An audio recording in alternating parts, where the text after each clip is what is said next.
fazer a experiência sangue do diabo.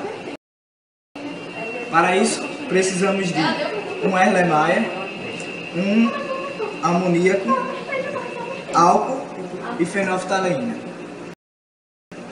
Pegamos a fenolftaleína, o indicador, e misturamos com o álcool, colocando pouco álcool.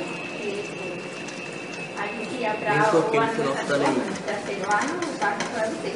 E misturamos para que fique O povo não ia porque as meninas tinham viajado. E a gente acabou saindo desse Vamos colocar essa fenolftaleína junto com a água e misturar novamente.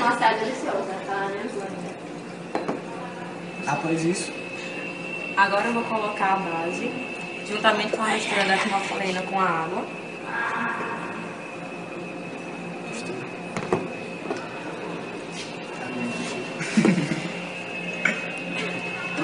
tem que ter cuidado porque o cheiro é muito ruim.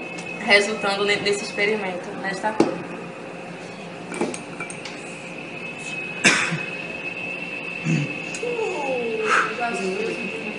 Se você colocar em uma camisa, após um tempo ela vai desaparecer. Depois de misturar tudo e ficar dessa cor vermelha, o que acontece é que isso aqui vai secar completamente. Por quê? Porque é a mistura de fenolftaleína e amônio. E o amônio que é amônia e água. E quando ela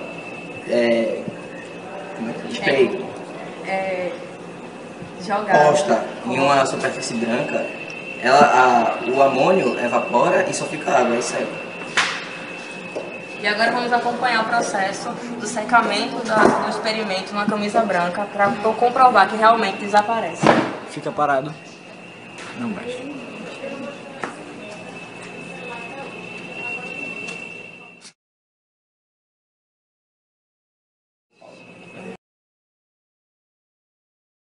A realização do experimento foi relativamente fácil. A parte mais complicada foi encontrar as substâncias que seriam usadas. O resultado esperado veio depois de um certo tempo, quando houve uma mudança do pH da mistura e, consequentemente, a mudança de coloração do indicador.